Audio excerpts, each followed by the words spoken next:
Students, I hope you all are doing well in this tough situation. So now we are going to start the second unit of class 12 physics, that is current electricity, which you have see it is written behind me. Now in this unit we guys are going to discuss about electric charge which is in motion. इससे जो पहले वाली unit थी that is electrostatic, वहाँ हमने बात की थी इलेक्ट्रिक चार्ज के रेस्ट में होने की, कि इलेक्ट्रिक चार्ज जब रेस्ट में होता है तो किस तरह इलेक्ट्रिक फील्ड बनाता है, पोटेंशियल बनाता है, किस तरह यहाँ पे फील्ड के वेरियस इफेक्ट्स होते हैं। लेकिन अब हम बात करने जा रहे हैं कि चार्ज मूव करेगा तब उसकी क्या क्या प्रॉपर्टीज़ होने वाली हैं। I hope it is clear to everyone. Now तो first thing in this chapter is electric current. We are going to start the chapter from this particular point. What is electric current?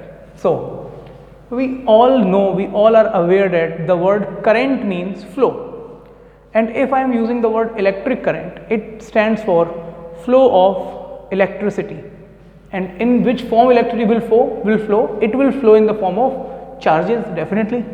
So electric current will be rate of flow of charge through any conductor. Rate of flow of charge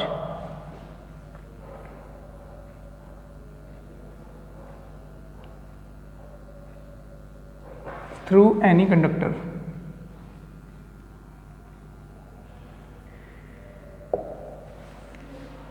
Mathematically it can be written as, suppose it is a conductor and in this Q charge is flowing in time t, then current is equals to charge upon time I is equals to Q upon T,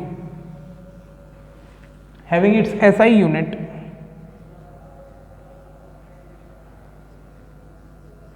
coulomb per second or ampere. We guys are aware with the fact that electric current is a fundamental quantity. Many students has a question that sir, अगर electric current हमारा charge पे depend करता है, जैसा कि मैं पहली unit पढ़ चुका हूँ, बिना करंट के चार्ज का पूरा एग्जिस्टेंस होता है, लेकिन बिना चार्ज के इलेक्ट्रिक करंट का कोई एग्जिस्टेंस नहीं है कैसा भी। फिर भी एक क्वेश्चन आता है कि why electric current is fundamental quantity not the electric charge. Is it clear? Class 11 में हम सब ने पढ़ा है कि इलेक्ट्रिक करंट एक फंडामेंटल क्वांटिटी होती है, इलेक्ट्रिक चार्ज फंडामेंटल क्वांटिटी नहीं था। तो why electric charge is not fundamental, इसको समझ लेते हैं। As it is tough to measure charge, charge को मेज़र करना बहुत मुश्किल चीज़ है। फॉर एग्जांपल मैंने अपने बालों में एक कॉम्ब को रब किया और उस कॉम्ब में कितना इलेक्ट्रॉन ट्रांसफ़र हो गया, इसका मेजरमेंट लेना मेरे लिए बहुत मुश्किल है, जबकि करंट को मेज़र करना काफ़ी आसान है। तो फंडामेंटल क्वांटिटी की डेफिनेशन में कुछ ऐसा भी था कि the quantities which are basic in nature and easy to measure. आप जितनी भी फंडामेंटल क्वांटिटी को पढ़ा है हमने, वो सारी ईजिली मेज़र की जा सकती हैं, लेकिन अगर चार्ज को मैं बात करूँ तो it is not easy to measure charge, that's why charge is not fundamental quantity but current is. I think ये बात सबको क्लियर हो गई है। तो इसकी SI यूनिट हो गई हमारी कूलम पर सेकेंड या ampere. It is a scalar quantity, current हमारा एक स्केलर क्वांटिटी है। अभी एक बात और माइंड में आती है हमारे कि सर अगर करंट स्केलर क्वांटिटी है तो बैटरी में पॉजिटिव से नेगेटिव क्यों जाता है? बैटरी के बाहर जो सर्किट में चलता है वो पॉजिटिव से नेगेटिव क्यों चलता है? तो मैं आपको बता दूँ गाइज कि ये जो डायरेक्शन होती है हमारी, वो it is the direction of conventional current. Basically current एक वेक्टर क्वांटिटी की तरह बिहेव नहीं करता, करंट कैसे भी वेक्टर लॉ को फॉलो नहीं करता, एल्जेब्रिकली सारे लॉ फॉलो होते हैं करंट के लिए, तो it is not a vector quantity. So now moving ahead, इतना आप लोग आई थिंक नोट कर चुके हैं, and if you are unable to note that please note it now. Now we have next point, that is instantaneous current.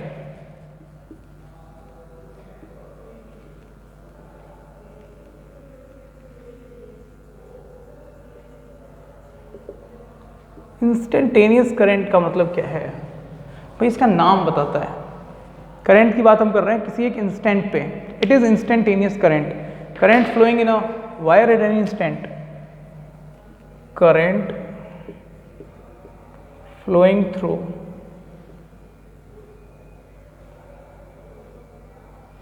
Any conductor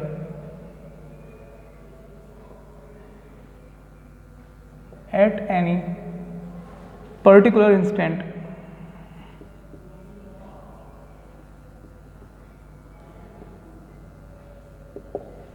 इसको हम कहते हैं instantaneous current, and mathematically I is equals to dq over dt। I is equals to dq over dt। For example इसके ऊपर question कैसा based होता है, for example if charge in a circuit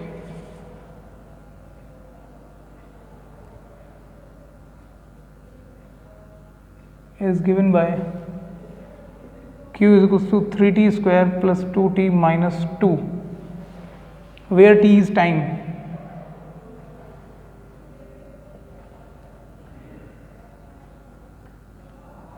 Find electric current in the circuit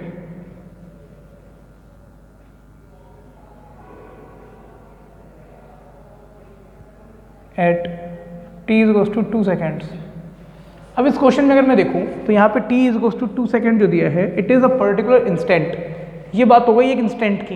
is it clear to everyone? Now करना कैसे इसे, formula देखा मैंने, I is equals to D Q over D T, तो कर देते हैं I is equals to D Q over D T, then it will become d over D T 3t square plus 2t minus 2, differentiate करेंगे तो 6t plus 2, and at t is equals to 2, I is equals to 6 into 2 plus 2, that is 12 plus 2, that is 14 ampere। I think ये बात सबको clear हो गई, ये question clear हो गया, और किस तरह इसके क्वेश्चन आते हैं, किस तरह क्वेश्चन करने होते हैं, ये बात भी सभी को क्लियर है। वेल, नाउ मूविंग अहेड, यहाँ तक का कॉन्सेप्ट आपके माइंड में क्लियर है। अब आगे बढ़ते हैं, कुछ नई चीज़ें, कुछ नए कॉन्सेप्ट, कुछ नई डेफिनेशन